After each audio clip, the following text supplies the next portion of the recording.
Hello and welcome to ASML's Q2 2026 results video. Welcome Christophe, welcome Roger. Roger, can I start with you and ask you to give us a summary of our Q2 results, please? Sure. Total net sales for the quarter came in at 9.3 billion, and we had a gross margin of 54%. Both the top line and also the gross margin above guidance.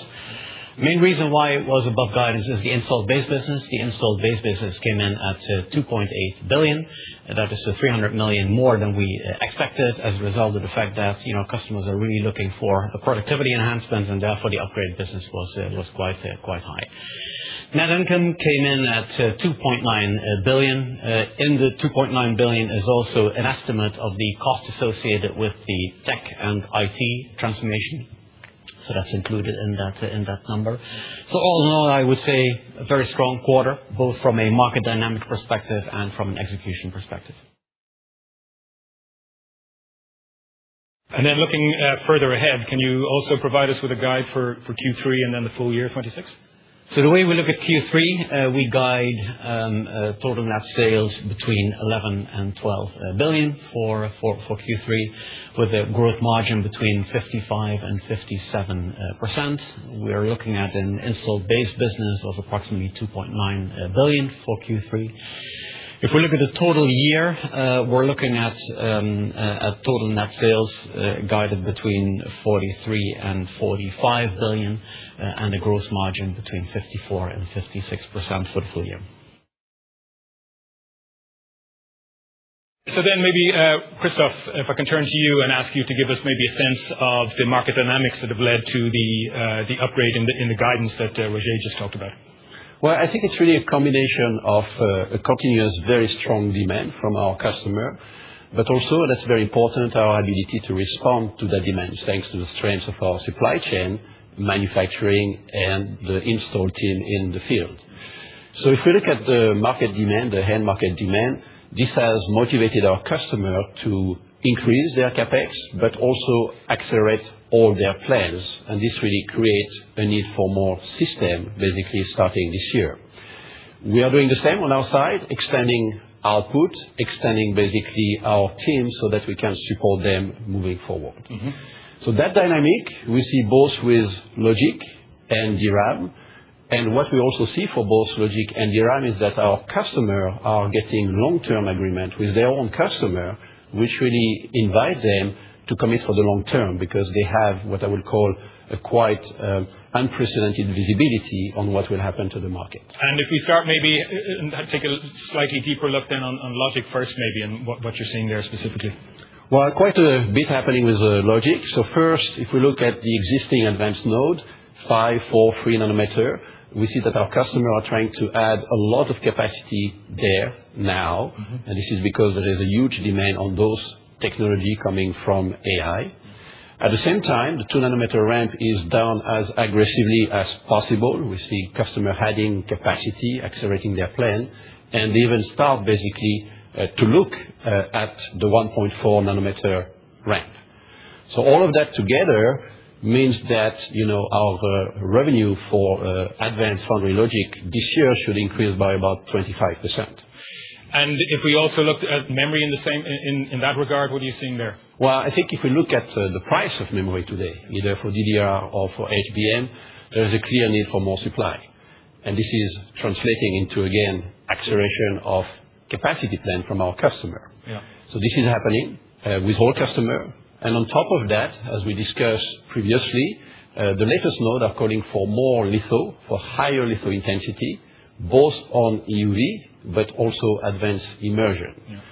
So all of that together means that our revenue on memory this year will increase by 75%. Very good. So having said that then, what does that translate to in terms of our own business, EUV, non-EUV, what are you seeing there, for example? Well, let me start with EUV, so quantifying a bit some of the statements I've made before. We will be able this year to ship about 65 low-NA EUV machines, so this is the results basically of a lot of work done on our output, and this means that our EUV business will grow by about 45%. When it comes to deep UV immersion first, we had to reaccelerate our output, and we are now happy that we'll be able to ship about 130 systems, which is about the level of last year, after a strong reacceleration of all our plan there. Finally, when we look at deep UV dry, a lot of traction there, also capturing some customer with our dry product, and the number of shipments is also going to increase quite a bit in 2026. And touching maybe a little bit then on our metrology and inspection business. Yeah, so there also a very strong growth this year. Two reasons for that. The first one is our customers are using more and more process control. This is because, of course, of more advanced, more complicated nodes. So this is, I would say, one of the trends. The second trend, to be honest, is a very strong adoption, increased adoption of our product, being either optical metrology or e-beam inspection, which basically altogether drive very strong growth on inspection and metrology at ASML. So if you look at deep UV, metrology inspection together, we are looking at about 25% growth also in revenue in 2026. And then, Roger, maybe turning quickly, could you also give us an update on what we're seeing in terms of, regionally, maybe with China? How are we seeing things play there? Yes, we said China. We still look at China as approximately 20% of our total net sales. So that percentage hasn't changed. Obviously, it's of a higher base, right? Because, the total net sales for the companies we see today is higher than we anticipated at the beginning of the year. So in that sense, you could say that the Chinese market is moving, in sync with the overall behavior that we see globally. If you really want to pinpoint it, so where is that extra demand in China? It is primarily in the logic business and then primarily catering to domestic-led demand. The other piece maybe is on install base management. I think we've had some very good momentum over recent quarters. Can you also, and you've given a good guide, I think, for next Q. Can you talk a little bit about the dynamics we're seeing there? Yeah, I think I already mentioned a little bit, right? So the install base business, two main buckets, obviously the upgrade business that we talked about, and as I said, customers in the current environment, whatever they can do to increase productivity, they will take it, particularly if it's instant upgrade of productivity. And we're increasingly in a position to give that to customers because a lot of the upgrade business is software-led, so it doesn't take a lot of machine time. So, customers have an instant improvement of productivity. So we already have quite a few of those products, but we're really driving that with quite some force to make sure that we have as many upgrade products available to customers as possible. And then obviously particularly on the EUV side, with the install base increasing the way it does, that also obviously means that the total service business is going up. So if you take those two buckets combined, we're looking at over 30% growth for the install base business this year. And so maybe Roger, then following on from that, can you also give us some color on the gross margin and what are some of the drivers there? Yeah, so gross margin influence, of course, by what I just mentioned on the install base business, right? So the increase in upgrade business obviously also leads to an increase in the gross margin. So that's an important driver for the gross margin this year. And the other one is if you look at the system sales, it's a combination both of the volume. So with higher volume, we get better fixed cost coverage, and that of course is helpful for the gross margin. But also there's a positive mix effect this year with strong performance both on the EUV side and also on the immersion side. And Christophe, maybe then looking a little bit longer term and beyond 26, what are the conversations and the dynamics you're having in terms of discussions with customers, for example? Well, I think based on everything we've said so far, you can imagine that we're having very constructive discussion with our customer on the long term. Their own visibility to their business allow them to share with us also longer than, I would say, usual visibility on their business. And we're talking, of course, about next year, but also beyond that. Now, this has also translated practically into very strong order booking through the first half of 2026. Now, if we look into more details, starting with 2027, there we are pretty much already, close to receive all the orders we need for 2027. And this is with us adding about 30% capacity for EUV in 2027 versus 2026.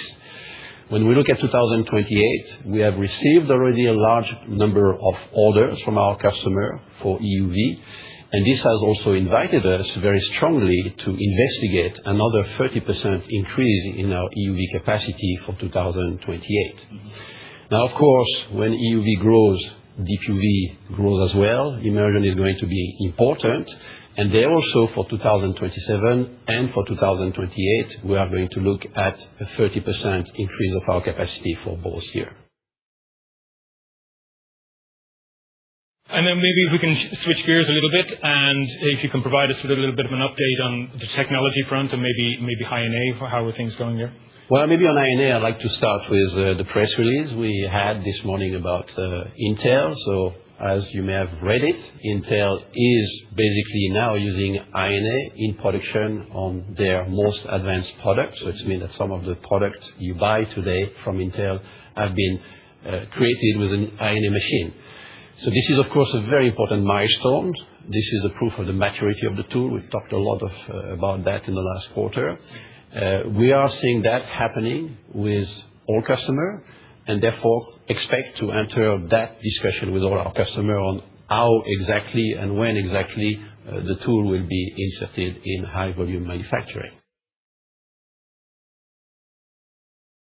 Can I ask you to share a little bit on our, the timing of our next Capital Markets Day?